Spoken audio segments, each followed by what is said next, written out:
En 2016, Yandere Simulator a explosé en popularité malgré le fait qu'il ne s'agissait que d'une démo et il semblait que son créateur, Yandere Dev, était promis au succès. Mais plus de 10 ans plus tard, le jeu reste inachevé et son nom est désormais à jamais associé à des accusations de manipulation de mineurs à des fins sexuelles. Je suis Ryan Pictures et nous allons voir ce qui a mal tourné dans sa carrière, en commençant par l'idée simple qui l'a rendu célèbre. Alex Mahan, également connu sous le nom de Yandere Dev, est un développeur solo de 37 ans en Californie qui venait tout juste de quitter son emploi en studio pour devenir indépendant. Et lors d'une conversation avec son ami, il a eu une idée de jeu qui allait plus tard définir toute sa carrière. Dans un tweet publié le 8 août 2015, Alex a dit « Mes amis m'ont suggéré de créer un simulateur de délinquants juvéniles. DIA6C. Cependant, j'ai décidé que son idée n'était pas assez extrême. J'ai donc pensé qu'un simulateur de tueuse en série lycéenne serait plus intéressant. J'ai présenté l'idée sur un forum et les gens l'ont apprécié. Et c'est ainsi que Yandere Simulator est né. Le concept était simple. Vous incarnez Ayano, une lycéenne complètement obsédée par son béguin, Senpai. Chaque semaine, la protagoniste rencontre une nouvelle rivale et a exactement 5 jours, du lundi au vendredi, pour l'éliminer avant qu'elle ne se confesse à Senpai. Les méthodes pour éliminer les rivales se répartissent généralement en 2 catégories. Des méthodes pacifiques, qui n'impliquent pas de tuer les rivales ou qui n'impliquent la mort de personne, ou des méthodes plus violentes, sans se faire attraper. La grande percée du jeu est survenue lorsque Markiplier a mis en ligne une vidéo intitulée Markiplier Anime Yandere Simulator, qui était une vidéo parodique publiée le 21 août 2015. La vidéo a accumulé plus de 57 millions de vues à ce jour, ce qui a entraîné un record de plus de 216 000 vues sur le blog de Yandere Dev le lendemain. PewDiePie s'en est ensuite emparé, suivi par des dizaines d'autres. En juillet 2015, 1,2 million de recherches avec les mots-clés Yandere Simulator ont été effectuées sur Google et le nombre de téléchargements était d'environ 2,4 millions. Et à la fin de l'année, le jeu avait été téléchargé près de 5 millions de fois sur plusieurs sites différents. Et le plus fou, c'est que ce n'était même pas un jeu terminé. La communauté qui s'est formée autour du jeu était immense, avec des concours de fanart, du cosplay et de nombreux fils de discussion sur Reddit dédiés au jeu. Les chiffres le confirmaient même. Dans un article de blog intitulé « Rapport annuel Yandere Sim 2016 » publié le 30 et 1 décembre 2016 par Yandere Dev, Alex a dit « Il est sûr de dire que Yandere Simulator a été téléchargé entre 7 et 10 millions de fois en 2016. Il a également reçu un bouton play en or de YouTube pour avoir dépassé 1 million d'abonnés ainsi qu'une plaque de Patreon pour avoir atteint 1000 mécènes en décembre 2016. Il gagnait même entre 5 000 et 6 000 $ par mois rien qu'avec Patreon. Et puis, il s'est passé quelque chose que la plupart des développeurs solo ne vivent jamais. Alex a réuni une grande équipe de bénévoles, artistes, programmeurs, scénaristes et comédiens de doublage professionnels, dont beaucoup étaient d'abord des fans enthousiasmés par le potentiel du jeu. En 2016, Yandere Dev était l'un des créateurs indépendants les plus regardés sur YouTube et il avait tout ce dont il avait besoin pour réussir. Mais même à son apogée, il se passait des choses en coulisses que ses fans ne voyaient pas, et avec le recul, chacune d'entre elles était un signe avant-coureur. Le premier signe que quelque chose n'allait pas ne venait pas de l'équipe. Au lieu de cela, il venait de Twitch. En janvier 2016, au sommet de la popularité du jeu, Alex a publié un tweet disant « À partir d'aujourd'hui, diffuser Yandere Simulator sur Twitch TV entraînera la suspension de votre compte. » À l'époque, ses fans étaient furieux et disaient dans les commentaires « Le PDG de Twitch a un béguin pour Senpai. C'est confirmé. J'allais bientôt streamer ce jeu. C'est vraiment décevant et ça n'a aucun sens. » Alex a réagi publiquement en réalisant une vidéo pour aborder les problèmes. Ce qui vous permet de streamer Grand Theft Auto V, un jeu avec une scène de torture interactive et des scènes de sexe en vue à la première personne. Cependant, Yandere Simulator est d'une certaine manière encore pire.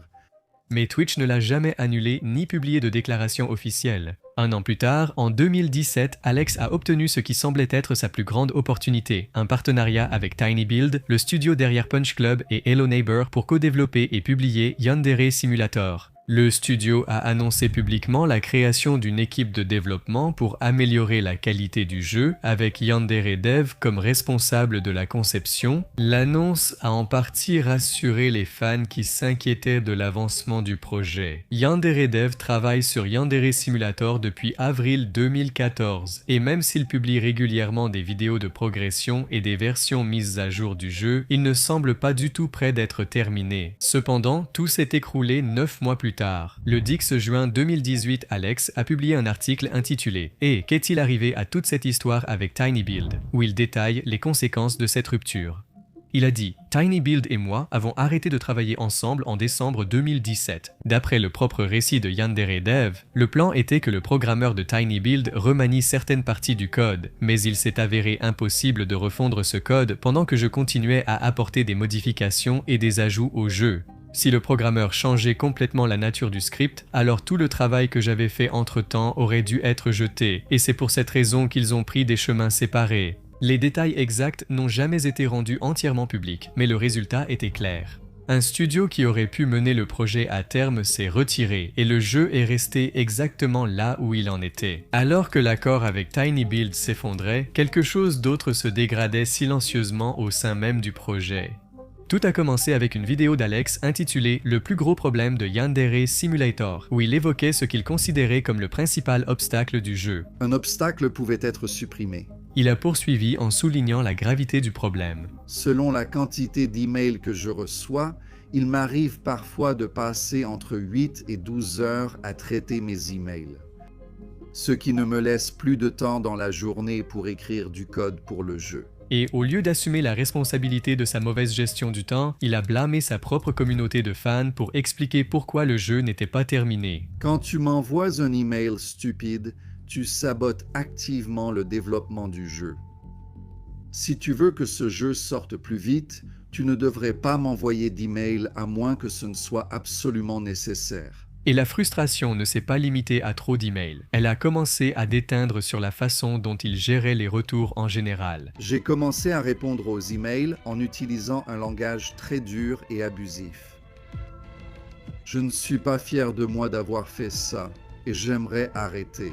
Mais il m'est devenu impossible de contrôler ma colère quand je suis soumis aux mêmes idioties heure après heure, jour après jour. Il existe d'innombrables témoignages d'anciens ou d'actuels fans racontant des expériences qu'ils ont eues avec lui où ils posaient une simple question sur le développement ou donnaient eux-mêmes des conseils de développement pour ne recevoir en retour qu'un message impoli et condescendant. Un utilisateur a demandé sur Discord comment changer la coiffure d'un personnage et a reçu « Qui en a quelque chose à foutre? Pourquoi les gens m'emmerdent toujours avec ces conneries? Foutez-moi la paix !»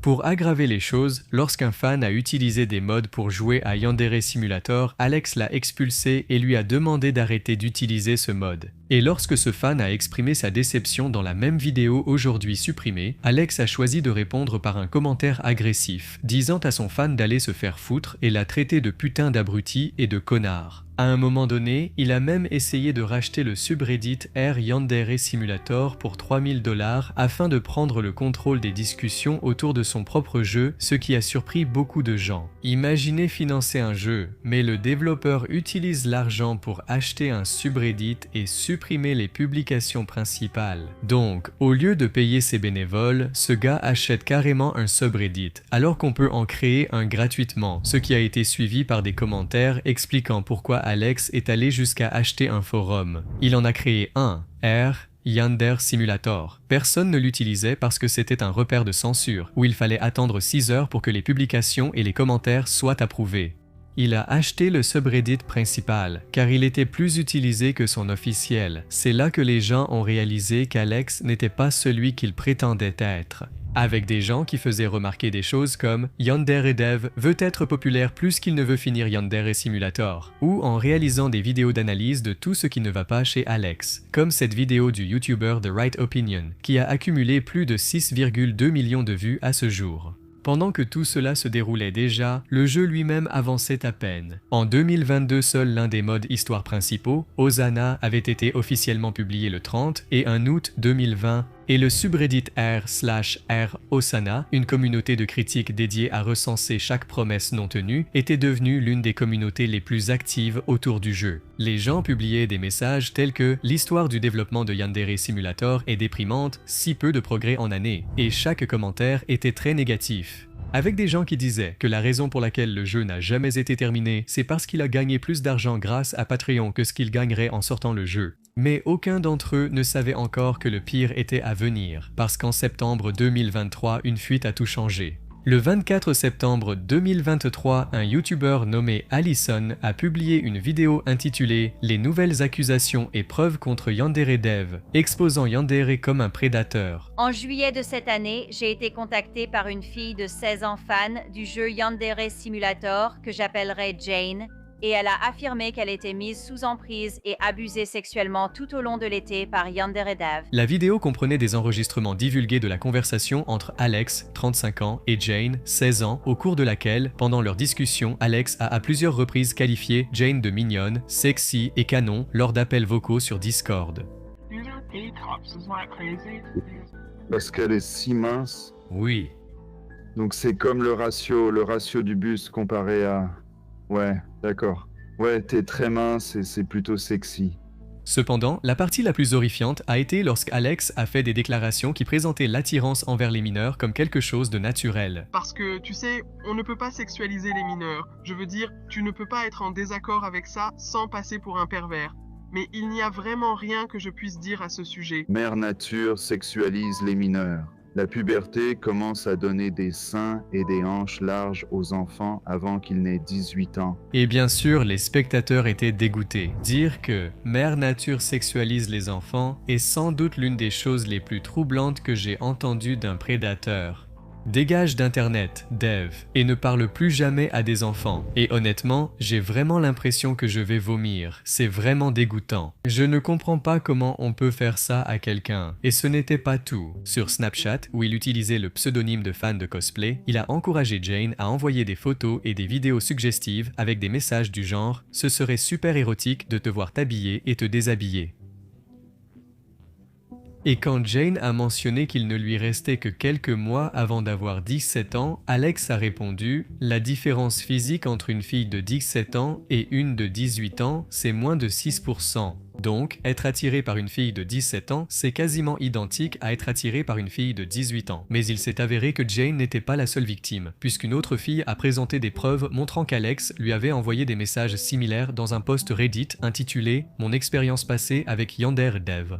Et cette fois, l'écart d'âge était de 18 ans. Le 25 septembre 2023, un jour après la diffusion massive des fuites, Alex a publié des excuses publiques sur son blog. Il n'a pas nié que les conversations aient eu lieu et a expliqué « J'ai commencé à lui parler de la même manière que je parle à n'importe lequel de mes autres amis, comme si elle était l'un des gars. J'ai fait le même genre de blague vulgaire. C'était une erreur absolument inacceptable. Aucun adulte ne devrait utiliser un langage d'adulte ou faire des blagues d'adulte devant un mineur. » Et Alex a également exprimé sa déception envers lui-même en disant « Regardez les enregistrements de la façon dont j'ai interagi avec elle a été mortifiant pour moi. Je ne vais pas passer 1 million d'années à insister sur ce point, mais je veux que tu saches que je m'en veux sans arrêt depuis que cette situation est arrivée. Je ressens du dégoût et de la déception envers moi-même à un niveau que je n'ai jamais ressenti de toute ma vie. » Il a ensuite fait un don de $1000, soit $1000 à Rain, une organisation qui offre des soins et des avantages aux survivants de violences. D'autres créateurs ont commencé à parler de la controverse lorsque le YouTuber Kalimara a publié une vidéo intitulée « Yandere Dev est un prédateur » en octobre 2023. Un homme de 35 ans était en appel privé avec une jeune fille de 16 ans, la qualifiant de mignonne, sexy et attirante. Il parlait de la taille des organes génitaux masculins et des poitrines. Il a demandé à la mineure si elle accepterait d'être sa première fois, puis il a essayé de justifier son attirance pour les mineurs en disant que c'était la faute de la nature et de la biologie.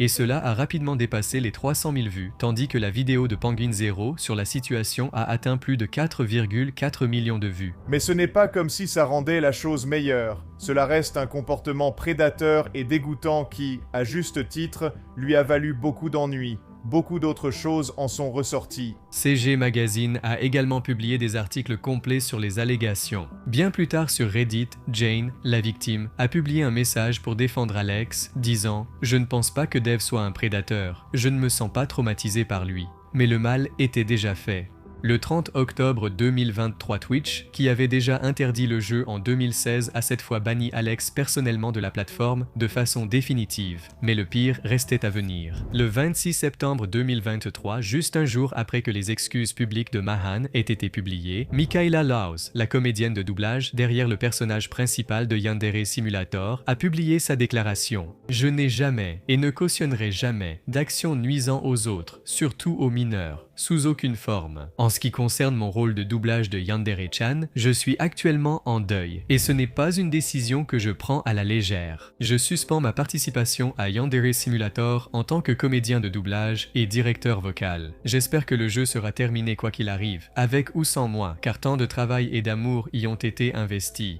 Le départ de Michaela a déclenché quelque chose, et en quelques jours, il n'y avait pas qu'elle. D'autres doubleurs, modeurs et contributeurs qui travaillaient sur le projet depuis des années ont commencé à partir. Sur Reddit, les gens tenaient une liste pour suivre qui avait quitté le jeu depuis la controverse. Et au 30 septembre 2023, la liste comptait plus de 50 noms. Pendant ce temps, Alex publiait toujours des journaux de développement. En janvier 2024, il a créé un article de blog intitulé « Répondre à l'accusation et l'avenir du projet » qui comprenait une vidéo d'excuses, rapidement retirée peu après sa publication. Assumer mes responsabilités et admettre que j'ai discuté de sujets inappropriés avec un fan.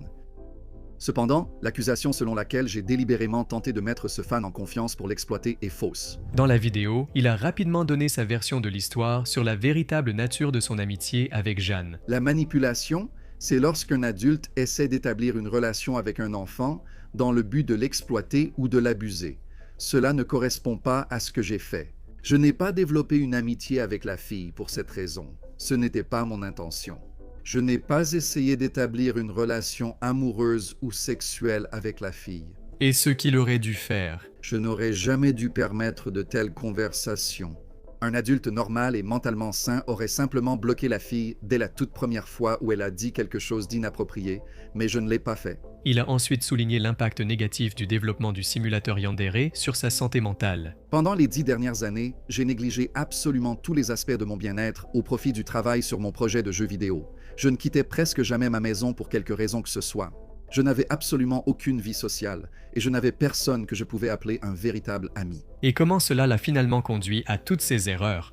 Des besoins psychologiques et sociaux aussi forts pendant aussi longtemps. On finit par devenir tellement désespéré d'avoir des interactions sociales et des affirmations positives qu'on devient prêt à accepter des interactions inappropriées qu'on ne devrait pas avoir, tant que cela comble les besoins sociaux qui sont restés totalement insatisfaits pendant des années. Alex a également évoqué combien ce scandale lui avait coûté. Des personnes qui aimaient contribuer au projet ont dû arrêter. Des YouTubers qui aimaient jouer au jeu ont dû cesser. Des entreprises ont dû couper tout lien avec moi. De nombreux fans ont été profondément blessés et bouleversés. Avant de présenter officiellement ses excuses. Je suis désolé d'avoir eu des conversations stupides et inappropriées que je n'aurais jamais dû avoir. Je suis désolé de m'être négligé au point de créer des problèmes pour tous ceux qui m'entourent. Après avoir présenté ses excuses, il a révélé son plan pour le Yandere Simulator. Je continuerai à publier des mises à jour pour le jeu et des vidéos sur ma chaîne secondaire. Peu importe les chiffres que j'ai, que ce soit les vues, les téléchargements, les revenus ou autre chose, je vais quand même continuer à travailler sur le jeu. Et il a annoncé plus de détails sur le jeu dans l'article de blog en disant que les anciens modes de jeu auraient toujours des voix, mais que tout le contenu ajouté au jeu à partir de maintenant n'aurait plus de doublage. Ce serait sûrement gênant, mais je n'aurais peut-être pas d'autre choix. Les personnes qui avaient cru en Yandere Dev le plus longtemps avaient finalement cessé d'attendre. Et sans eux, ce qu'il restait du projet ressemblait de moins en moins à un jeu en développement. Le Patreon racontait l'histoire mieux que n'importe quoi d'autre. À son apogée en 2016, Alex recevait entre 5 et 6 000 $ par mois de la part de soutiens qui croyaient vraiment que le jeu allait sortir. Au début de 2023, ce montant était déjà tombé à un peu plus de 1400 $, et en décembre 2025, il était passé à moins de 1000 $ par mois et il continuait de baisser. Sa principale chaîne YouTube, qui comptait plus de 2,8 millions d'abonnés, a complètement cessé de publier, la dernière vidéo ayant été mise en ligne il y a 3 ans. Cependant, il possède toujours sa chaîne secondaire, Yandere Archive, où il compte plus de 90 000 abonnés et publie occasionnellement des vidéos sur les nouveaux développements du jeu. Ces autres réseaux sociaux ne font guère mieux. Sur X, où il compte plus de 190 000 abonnés, il n'y a pas eu de nouveaux tweets depuis le 2 janvier 2024, le jour où Alex a publié sa vidéo d'excuses. Quelque temps après la polémique, Alex a même ouvert un compte sur Cameo où ses derniers fans peuvent le payer pour des messages vidéo personnalisés. Quant à l'argent qu'Alex a gagné grâce à Cameo, il l'a partagé dans son post de transparence de 2025 en disant « Eh bien, c'est moins que ce que je gagne par mois sur Patreon, mais c'est significatif. Je vais continuer à faire des vidéos Cameo. » Canisius State Idan. Si mes revenus Patreon baissent encore, je pourrais vraiment promouvoir mon compte Cameo. Moins je gagne d'argent, plus je devrais passer de temps à chercher activement des moyens d'en gagner. Et dans le même blog, il a également abordé le rythme lent de progression du jeu en disant que le facteur numéro 1 contribuant à la lenteur du développement de Yandere Simulator. C'est l'abus, l'intimidation, le harcèlement et le sabotage provenant de cercles haineux. S'il n'y avait pas ces facteurs, alors la plupart des problèmes qui ont tourmenté le développement du jeu au cours de la dernière décennie n'existeraient pas et je pourrais développer le jeu sans être constamment confronté à de nouveaux obstacles totalement inutiles. Pour montrer à quel point la situation était grave, Alex a donné l'exemple d'une comédienne de doublage qui était constamment harcelée par des trolls pendant ses diffusions en direct en disant que les trolls lui demandaient sans cesse de commenter mes anciennes controverses, de me dénoncer, d'arrêter de me soutenir, etc. Finalement, elle n'a plus supporté la situation. Elle a quitté le projet pour que les gens arrêtent de la harceler et lui permettent de diffuser en paix. Et à la fin du message, il a mentionné les questions les plus courantes que tout le monde pose. Quand le jeu sera-t-il terminé? Cela dépend entièrement de la cruauté des autres, pas de moi. Ma propre éthique de travail ne représente que 5% de l'équation. Les 95% restants dépendent des choix que font les autres. Si vous repensez à ces problèmes d'email, vous commencerez à voir le même schéma. C'est toujours la faute de quelqu'un d'autre et non d'Alex. Donc en 2026, après 12 ans de développement, seulement 2 des 10 rivaux existent dans le jeu, ce qui était extrêmement décevant compte tenu de ce qu'il avait pendant le sommet de sa popularité. Beaucoup de gens ont exprimé leurs regrets pour le jeu, disant que Yandere Dev avait tout ce dont il avait besoin pour terminer le jeu, il ne voulait tout simplement pas, et on parlait de tout ce qu'Alex aurait pu faire pour achever le jeu. À l'époque où c'était à son apogée, il avait tout. Il avait ses doubleurs, il avait des artistes, il avait des bénévoles, il avait la célébrité, il avait des partenariats, il avait des soutiens et il avait une bonne réputation. Son jeu aurait pu être terminé plus tôt s'il avait vraiment travaillé dessus, en utilisant l'argent des dons pour finaliser les rivaux tout en continuant à mettre à jour et à ajouter de nouvelles fonctionnalités qui complètent le gameplay. Il a préféré faire les trucs bizarres qui l'ont rendu célèbre et fétichiser le lycée. Les lycéennes, alors qu'il aurait simplement pu finir le jeu, mais peut-être que la chose la plus juste qu'on puisse dire sur la façon dont Yandere Dev a détruit sa carrière, c'est qu'il s'est enivré de l'attention, de la popularité. Une fois que le jeu sera enfin terminé, il craint que tout cela ne disparaisse. Il procrastine volontairement, faisant attendre les gens la fin du jeu, mais nous sommes devenus impatients et avons perdu tout intérêt à force de report. Ajoutez à cela son ego et d'autres choses, et il a tout perdu. Tout comme ça, Alex Mahon est passé d'un des développeurs de jeux les plus prometteurs à l'une des figures les plus détestées d'Internet. Le gars qui a autrefois bouleversé le monde du jeu vidéo n'arrive même plus à finir ce qu'il a commencé il y a 10 ans. Si vous avez apprécié cette vidéo, vous aimerez probablement les prochaines aussi et n'oubliez pas de vous abonner.